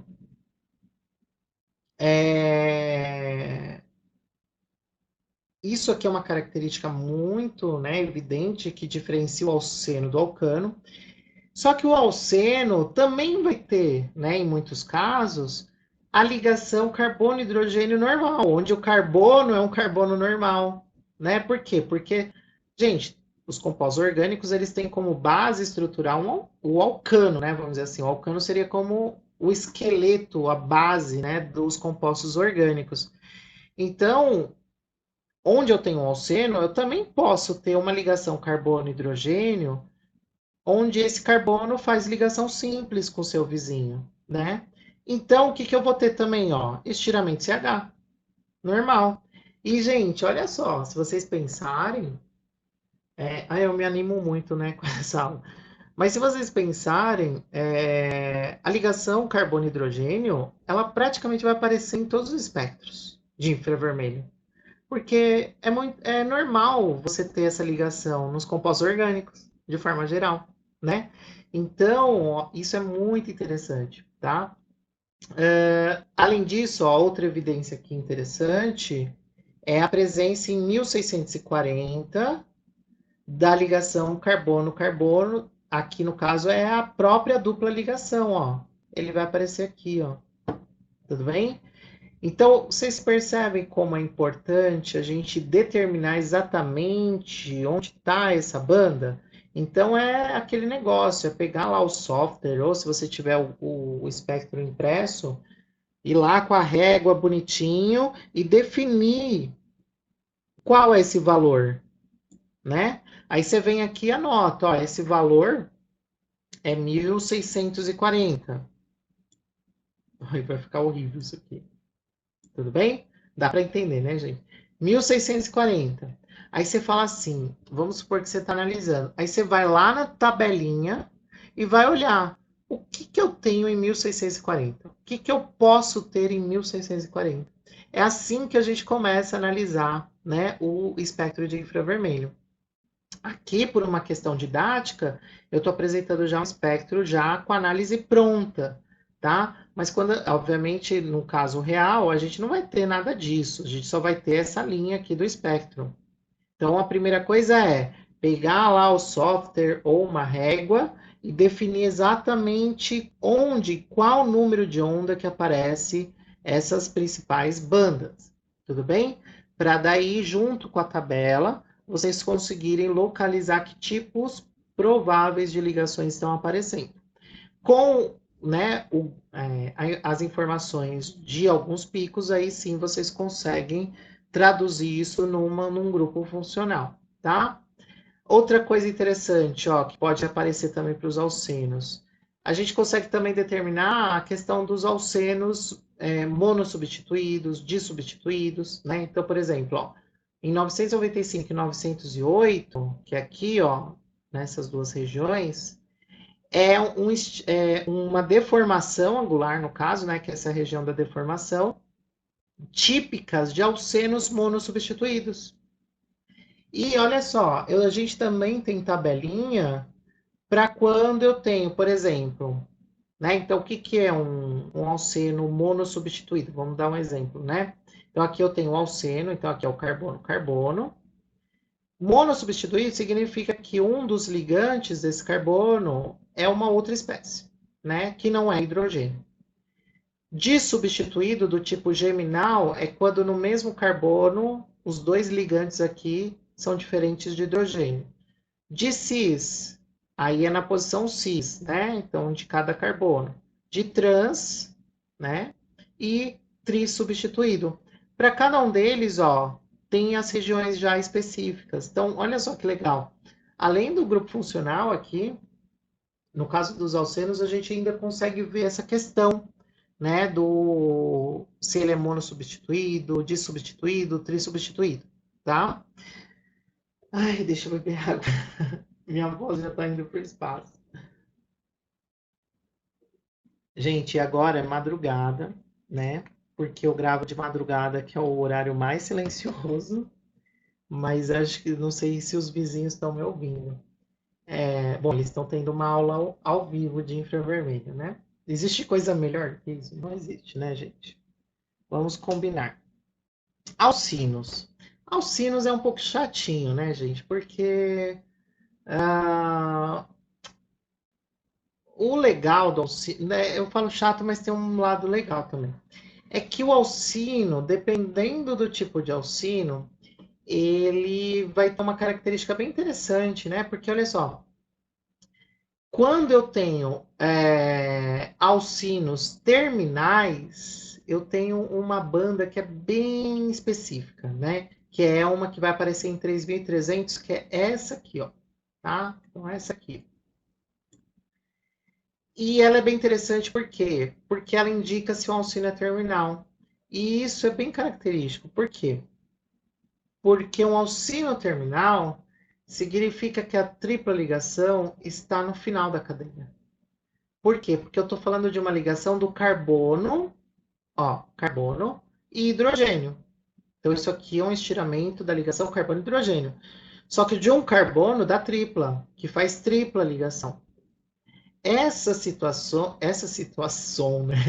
Essa situação, ela só acontece se você tiver um alcino terminal. Sabe por quê? Olha só. Se você tiver, vamos pegar aqui um alcino. Então, ó, tripla ligação, tripla ligação, tripla ligação, tá? Então, aqui um C tripla. Se ele tiver no meio da cadeia, se aqui ele já está fazendo 3 ligações com uma outra espécie, né? Eu vou colocar aqui como R, carbono também. Significa, se ele estiver no meio da cadeia, ele só pode estar fazendo a quarta ligação, gente, com outro carbono. Ou seja, ligação carbono-hidrogênio não vai existir se eu tiver um alcino que não seja terminal. Vocês entendem como isso é muito interessante? Essa vibração, esse estiramento só existe se eu tiver um alcino terminal. Porque só no alcino terminal eu tenho a ligação carbono-hidrogênio, né? Isso é fantástico, porque ajuda muito. Agora, o que atrapalha um pouco? Se o seu alcino não for terminal, o que vai acontecer? Esse estiramento não vai existir, né? E isso vai complicar um pouquinho a análise, tá? Porque o seu espectro ele tende a ser mais simples, você pode até confundir com o alcano. Aí você vai ter que ver diferenças em outras regiões. Por exemplo, aqui, ó, né, em torno de 2200, 2100, mais ou menos, você tem a ligação carbono-carbono. Tudo bem? Tudo bem? Então, o alcino, ele tem esses dois lados, né? Se aquele negócio de torcida, né? Quando você tiver uma amostra com alcino, né, ou que seja um alcino, torçam para que ele seja um alcino terminal, por quê? Porque só ele vai ter essa característica de ter um carbono da tripla com o hidrogênio. Se esse alcino estiver no meio da cadeia, essa ligação aqui só pode acontecer com outro carbono. Tudo bem? Aí a gente vai para os aromáticos, né? Aí, né, obviamente, os espectros começam a ficar um pouco mais, né, com mais informações. Então, o que que a gente observa nos aromáticos? Estiramento da ligação CH e C dupla C. Aí aqui eu coloquei, né, aromática, né? Por que que eu estou falando isso? Porque justamente porque é a questão que o carbono, então, por exemplo, aqui é uma ligação carbono-hidrogênio ou, né, carbono-carbono, mas esses carbonos são carbonos que pertencem ao anel aromático. Eles não são iguais à ligação carbono-hidrogênio de um alcano, tá? Porque eu estou falando aí de uma ligação simples, tá? Então, é diferente, né? E é justamente isso que a gente observa nos espectros de infravermelho. Então, uma ligação, por exemplo, carbono e hidrogênio, né? A gente vai ver dos aromáticos, quando é de um carbono aromático, a gente vai ver entre 3.000 e 3.090. E aí vão ser 2 a 3 bandas de intensidade média, né? Que a gente observa exatamente aqui, ó. Tudo bem? Essas aqui, ó, tá?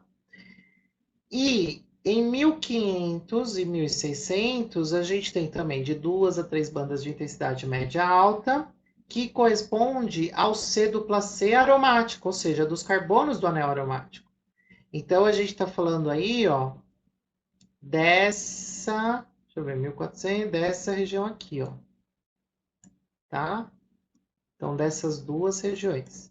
Então, essas bandas, né, dessa região são características da ligação carbono-carbono, só que não de um alceno, né, simples. A gente está falando de uma ligação C dupla C de um anel aromático. Então, isso é diferente, tá? Aqui, além disso, percebam, nesse composto, né, esse espectro aqui é desse composto aqui, tudo bem? Que é o metilbenzeno. Então, percebam que, além da ligação carbono-hidrogênio do anel aromático, também existe a ligação carbono-hidrogênio normal de um alcano, né? E onde que ele está aparecendo? Nessa região aqui, ó, né? Onde está apontando aqui a flechinha. Então, ele vai aparecer também, tudo bem?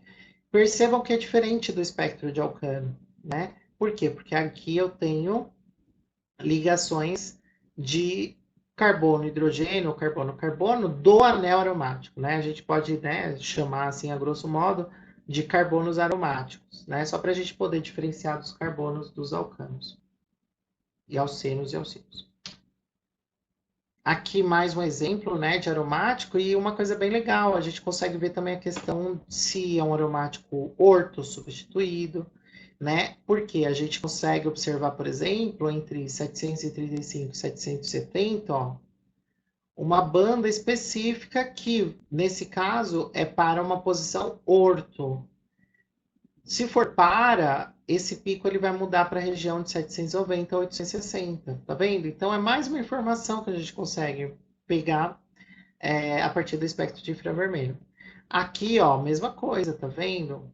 Então aqui a região, a ligação carbono-hidrogênio do carbono do anel aromático e aqui carbono-hidrogênio da ligação do carbono normal, né? Aí a gente começa a complicar um pouquinho mais. Agora a gente saiu, né, dos hidrocarbonetos, a gente vai ver algumas questões com relação aos álcoois. E aí, gente, o que que muda, né, basicamente? É a presença do oxigênio. Então, aí vai mudar muita coisa. Então, o que que a gente observa, né, no caso dos álcoois? A gente tem, no caso dos álcoois, algo que é muito característico, gente. É algo que você bate o olho e você fala, meu, tem hidroxila aqui. Não necessariamente é o álcool, mas, meu, tem hidroxila. É observar aqui, nessa região de maior energia, de 3.200 a 3.700 centímetros menos um, que é isso aqui, gente, é a cara de uma hidroxila, tá? Essa banda enorme que tem aqui, tá? Além disso, ó, aqui também, ó, é carbono e hidrogênio, tá? Como aparece para os alcanos normalmente, né? E que tende a aparecer para a maioria dos compostos. Mas essa banda aqui, ó, é muito característica, tá? Além disso, para os álcoois é esperado, para a ligação carbono-oxigênio, esse estiramento nessa região aqui, ó, né? Aqui de 1.000 a 1.280, né? Então é esperado a gente ter essa transição. Ah, e uma questão bem interessante, né, que eu coloquei aqui, né, a referência colocou na verdade, é com relação à forma como a sua amostra está, né? Aqui, olha só, você pode ter a hidroxila sendo apresentada dessa forma, e quando você tem hidroxila livre, ela tem esse formato aqui, né? Que tá nesse sistema pontilhado. O que significa isso, gente? Quando eu falo hidroxila livre, né, ó, ligação OH livre, eu estou indicando que essa amostra ela foi analisada de tal forma que as hidroxilas não estão fazendo nenhum tipo de interação, né, com seus vizinhos. Por que eu falo isso? Porque, gente, nos álcoois é muito comum as hidroxilas, né, interagirem com, dependendo do vizinho, né, que pode ser uma outra molécula de álcool, utilizando as ligações de hidrogênio, né? Quando isso acontece, a gente tem uma banda desse tipo. E isso só vai acontecer se eu tiver moléculas, né, da amostra próximas umas das outras. E se a gente for pensar em estado físico da matéria, quando que eu tenho essas condições? Quando a amostra é líquida ou quando a amostra é sólida. Se eu tiver a amostra no estado gasoso, eu vou conseguir isolar mais as minhas moléculas e as minhas hidroxilas tendem a ficar livres, né? Então, aqui, qual que é a diferença? Essa análise aqui eu estou fazendo no estado gasoso e essa análise aqui eu estou fazendo com a mesma amostra, a mesma molécula, só que no estado líquido, por exemplo. Tá? Como é o etanol, então, né, é bem provável que sejam essas duas análises, uma no gás e outra no líquido. Tudo bem? Então, só para vocês entenderem e tomar cuidado com isso, porque isso às vezes pode atrapalhar a análise. Se você não tiver ligado que para determinadas situações você pode ter a questão da interação entre, né, os vizinhos, a interação intramolecular, que pode influenciar no resultado do seu espectro, né, do infravermelho. Então, isso a gente tem que estar ligado. Então, pense assim, quando tem hidroxila, fica atento com isso, com essa questão, né, da interação das ligações de hidrogênio. Aqui um exemplo, só para a gente diferenciar, né, ó. Aqui no caso, a gente tem uma espécie, né, que é muito parecida com essa outra, né? Então a gente tem os infravermelhos dessas duas espécies. Qual que é a diferença, né? Aqui, ó, eu tenho de fato um álcool. Aqui não é um álcool, ele é um fenol, né? Por que que eu vejo essa diferença? Porque aqui a hidroxila está ligada a um anel aromático e aqui não, né? Aqui a gente está num ciclo de 6 carbonos. E aí a gente é legal isso porque a gente consegue observar as diferenças, né, que tem no nosso espectro de infravermelho. Então, olha só, hidroxila aqui, os dois têm. Então, olha só, os dois vão ter em região, na mesma região, no caso. E aqui, olha só que interessante. Aqui eu tenho ligação carbono-hidrogênio, só que aqui, como não é um anel aromático, eu tenho um carbono-hidrogênio normal, que eu espero para qualquer alifático. Então, ele vai ter a transição, né, o estiramento específico do CH alifático. Aqui eu não tenho essa ligação. Ó, é uma situação interessante, ó, porque aqui eu não tenho a ligação carbono-hidrogênio de alifático, eu tenho só de aromático. Então, olha só como fica, primeiro, a diferença em termos de região, né? Aqui, ó, ele está pouco acima do 3000 e aqui, ó, ele está abaixo do 3000. Então, a região é diferente. Vocês percebem, né, essas diferenças? Além disso, aqui vão aparecer coisas que não aparecem aqui. Então, aqui vai aparecer a ligação C dupla C, que eu não tenho aqui, ó. Mas aqui eu tenho, porque ele é um anel aromático, então eu tenho dupla ligação. E a ligação CO, elas vão aparecer em regiões diferentes. Então aqui vai aparecer em 1050 e aqui em 1220. Além disso, olha só a diferença. Aqui é uma banda fina e aqui é uma banda um pouco mais grossa. Tudo bem? Então, gente, isso é muito interessante. A gente consegue ver, né, bem essas diferenças entre casos específicos. Os éteres, a gente não vai ter a. Desculpa. No caso dos éteres, a gente não tem mais a hidroxila, mas a gente tem o oxigênio. Então é uma função oxigenada, mas não tem hidroxila. Então a gente não vai observar nada aqui no começo. Tudo bem? Vai ter ligação carbono-hidrogênio? Vai, né? E o que, que vai ter assim de mais de diferente? Vai ser essa ligação CO em 1130. Tudo bem?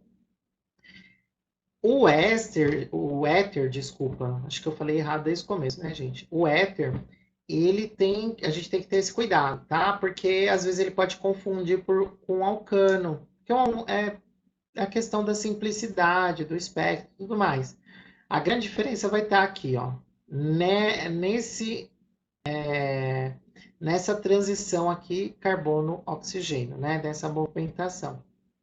Ah, então, né, ter cuidado com essa questão do éter. Aqui vai ser igual, porque eles têm carbono e hidrogênio, mas um alcano não tem CO. Então, a gente não observa isso num alcano, mas num éter a gente observa. Então, em linhas gerais, um éter vai ter um espectro simples, mas com essa característica aqui. Tudo bem? Aí vem um caso, gente, 1h30 de aula. Vamos lá, vai dar tudo certo. Tudo bem, eu já fiz uma aula de 3 horas, então a gente tá no lucro. Não, mas fala sério, né, gente? Não dá pra abrir mão disso. É maravilhoso passar todo esse tempo discutindo infravermelho. Gente, aldeídos e cetonas, meu, é uma coisa que tem que ter muita atenção, né? Porque eles são irmãos, gêmeos, quase, né? Com uma pequena diferença, né? Qual que é a pequena diferença? Os dois têm carbonila, né? C dupla O, mas um aldeído, ele vai ter nesse carbono da carbonila ligado a um carbono e do outro lado um hidrogênio. Já o acetona vai ter carbono de um lado e carbono do outro. Então a carbonila vai estar ali no meio da cadeia, né? E o aldeído, a carbonila vai estar na ponta da cadeia, né? E, gente, você fala assim, nossa, mas é uma diferença tão pequena, às vezes eu nem percebo. E aí é o grande lance do infravermelho. Para o infravermelho, isso faz diferença. Mas só aí também, né? Porque o restante é muito difícil. Bom, aqui eu tive que colocar na forma assim de texto, porque a gente tem mais observações para fazer, tá? Então, a primeira coisa, né? O estiramento da ligação da dupla CO, da carbonila, ela mostra normalmente para aldeídos e cetonas uma forte e característica absorção em 1630 a 1810 centímetros menos 1, tá? Isso é característico e é uma banda muito bonita, para falar a verdade, tá? As cetonas alifáticas normais, né? Então, cadeia aberta, normal, elas normalmente absorvem em 1715 devido, né, ao estiramento da ligação CO. Nos aldeídos, a carbonila absorve 1730. Vocês conseguem calcular a diferença aqui, ó? Isso é uma diferença de 15 centímetros a menos 1, que naquele gráfico que vai de 400 a 4000, meu, isso aqui é nada, né? Se você observar. Então, isso é muito difícil. Você querer diferenciar aldeído e cetona só por essa diferença. E aí vem o pulo do gato na análise dos aldeídos e cetonas. Por quê? Porque o aldeído tem uma característica única. O aldeído, e é uma coisa que a cetona não tem, ele tem essa ligação aqui, ó. Vou fazer bem feio aqui, né? Que é CH. Aí você fala assim, mas Klaus, essa ligação CH, ela aparece para todas as espécies. Aí eu falo para você, não fique focado assim, de forma, como que eu posso dizer, de forma irrestrita a esse ponto. Tenha uma visão mais ampla, abra a sua mente, abra a sua visão. O que, que eu quero dizer com isso? Olhe os vizinhos. Olhe quem é o vizinho desse carbono aqui, ó. É a dupla O. Este carbono, ó o clímax da aula, hein? É o carbono da carbonila. Então, essa ligação carbono-hidrogênio não é qualquer ligação carbono-hidrogênio. É uma ligação carbono-hidrogênio que é a ligação da carbonila. É um carbono da carbonila. Então, você não pode olhar para esse carbono-hidrogênio como se ele fosse normal de um alcano. Não é. Eu que decidi isso. Não, isso é um fenômeno da natureza, já está evidenciado, que é demonstrado pelo infravermelho. Ou seja, a gente vai observar isso aqui, ó, essa ligação, numa banda que vai aparecer em 2680, né, duas bandas, a 2820, como resultado do estiramento da ligação CH do grupo aldeído, ou seja, essa ligação aqui. Então vamos lá ver? Olha só que interessante, aqui eu tenho um aldeído e uma cetona, né? Cadeias bem parecidas, né? Mesmo peso molecular, né? Olha só. Primeira coisa, eu peguei, né, essa linha para ficar bem claro. Olha, eu coloquei os gráficos, né, tentando colocar certinho, alinhados, né, para ficar certinho. E aí botei uma linha marcando o pico do primeiro, né? Então percebam, no caso da cetona, o pico está aqui, mas olha o aldeído. Olha a diferença, gente. Se você não faz uma linha dessa, você diria que ele está na mesma posição. E não está. Então, essa é uma diferença entre cetona e aldeído. Aí você fala assim, isso é desesperador e pode confundir. Concordo. O que você vai fazer? Você vai olhar isso aqui, ó. Isso aqui, gente. Olha que coisa mais linda. Essas duas bandas, elas se referem ao carbono, a ligação carbono-hidrogênio do carbono da carbonila. Não é qualquer ligação carbono-hidrogênio. Percebam, a ligação carbono-hidrogênio normal, alifática, tudo bonitinho, tá aqui, ó, como aparece para qualquer alcano, normal. A ligação carbono-hidrogênio do carbono da carbonila aparece aqui na frente, ó, né? Essa é a diferença. Então, se você tiver, né, um pico que você tá difícil de ver se essa carbonila é de aldeído e cetona, olha aqui, ó. Olha na cetona. Não tem nada, gente. Né, ó. É essa região aqui, mais ou menos. Não tem nada, né? Então, olha só que fantástico. Às vezes o pessoal fala assim, mas não dá para analisar, diferenciar cetona e aldeído. Dá sim, tá? Lógico, aqui confunde, mas aqui você vai dar o pulo do gato, né? E determinar quem de fato é aldeído e cetona. Tudo bem? Ácidos carboxílicos. Ácido carboxílico é bem interessante, né, gente? Porque ácido carboxílico, ele vai ter carbonila e ele vai ter a hidroxila, né? Então, a gente vai observar intensa, né, e larga banda em 2.400 a 3.400, que é, de fato, em razão da hidroxila. A gente vai ter o estiramento CO da carbonila em 1680 a 1725, tá?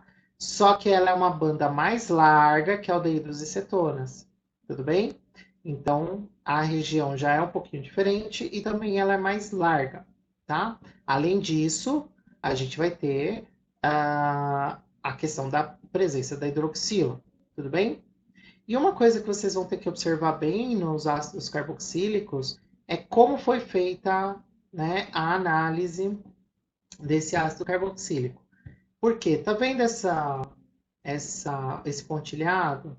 Esse pontilhado é quando você analisa o monômero, né, do ácido carboxílico, ou seja, a molécula isolada. Isso normalmente a gente vai conseguir quando a amostra estiver no estado gasoso, ou seja, as moléculas bem afastadas umas das outras.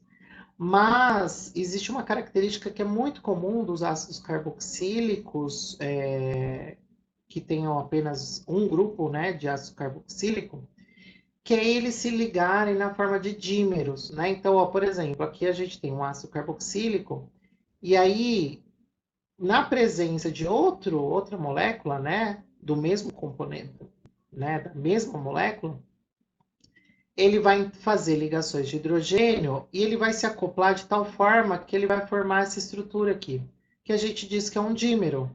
Como aqui só tem carbono, carbono, carbono, e aqui só tem carbono, carbono, ele não vai formar nada do outro lado, tá?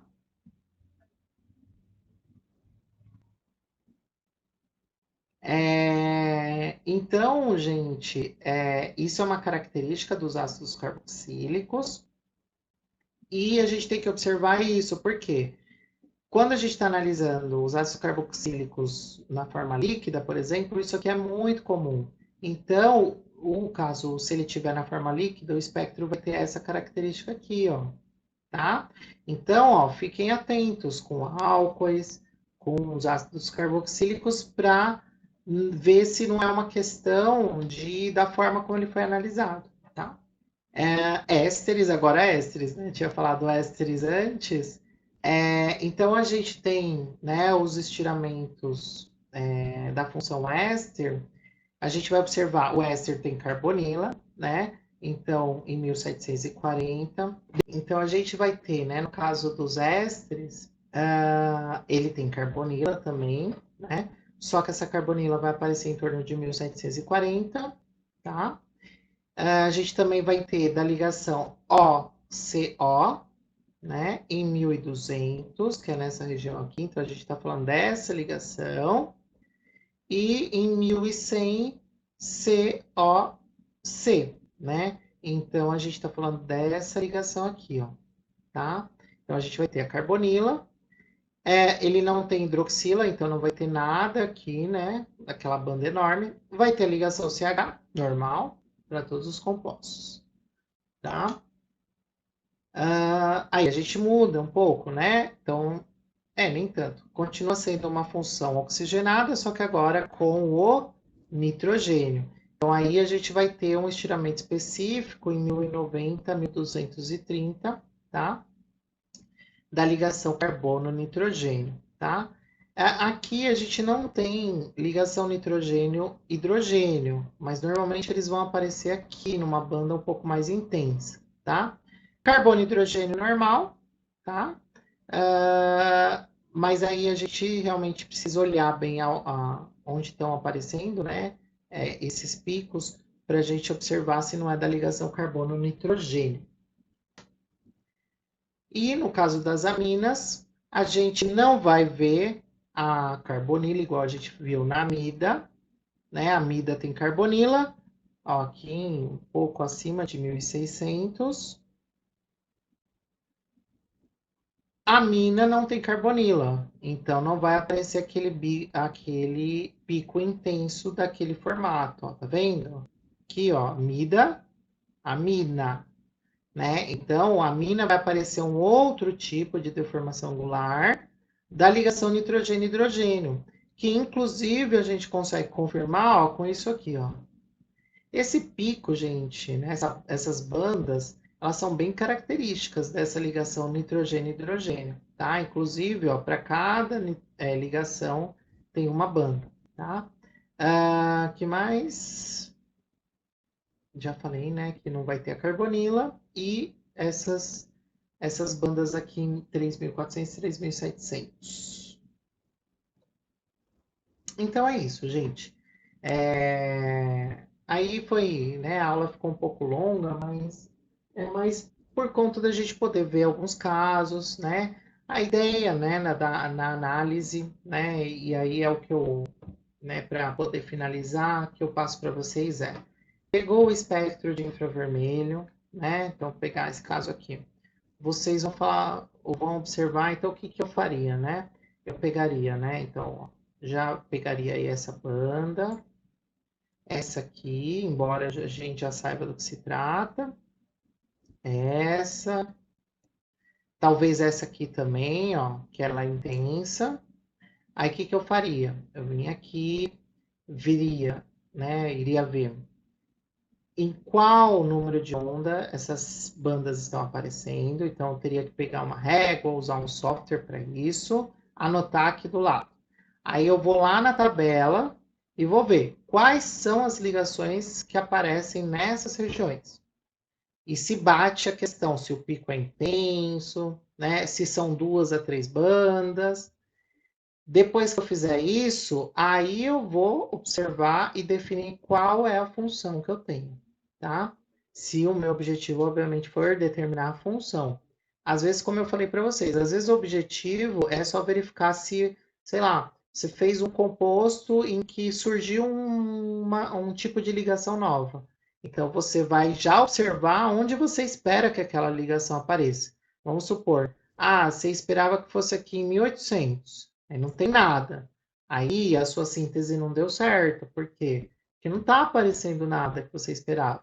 Você vai ter que mudar, né, a sua rota de síntese e esperar e fazer, né, esperar fazer essa nova rota de síntese, depois pegar o produto e analisar o infravermelho de novo. Aí pode ser que apareça lá no seu infravermelho uma coisa assim linda, assim, né? Aí você fala, perfeito. Os meus, então, por exemplo, se eu fizer análise de infravermelho dos reagentes, eu não tenho isso aqui. Mas quando eu faço análise do produto, aparece essa banda. O que que isso indica? Indica que uma ligação foi formada, né? Ou seja, aquele produto que você esperava obter aquela reação, provavelmente aconteceu, né? E isso você vai verificar pelo surgimento dessa banda. Então, assim, é dessa forma que a gente tem que trabalhar na análise do infravermelho, né? Definir a localização dessas bandas, quais são as ligações e fazer a tradução, né? Vamos dizer assim, para definir qual é a função. A partir da função, aí vem o próximo passo, né? O infravermelho é o começo, né, de uma análise de compostos orgânicos. Então, agora, eu definindo a função, eu consigo trabalhar de uma forma mais rápida e eficiente para ter já uma noção de estrutura na próxima técnica, que é a espectroscopia de massa. Porque no massa eu vou ter uma ideia de massa molecular, eu vou ter já uma ideia estrutural. Mas para que eu consiga fazer uma boa análise e de forma rápida do massa, é muito importante que eu já saiba qual funções eu espero ter nesse composto. É importante que eu já primeiro faça o infravermelho, defina quais são os tipos de ligações que eu tenho, porque isso vai me ajudar a fazer a análise do massa. Então, essa ordem é importante, por isso a ordem das aulas. Então, a gente está vendo primeiro o infravermelho, porque é nessa sequência que a gente precisa trabalhar para poder fazer a elucidação dos compostos orgânicos, tudo bem? Por último, né, a gente usa então o RMN para poder definir a questão das ramificações dos grupos, né, envolvidos em ramificações nessa estrutura, né, que ajuda nessa questão.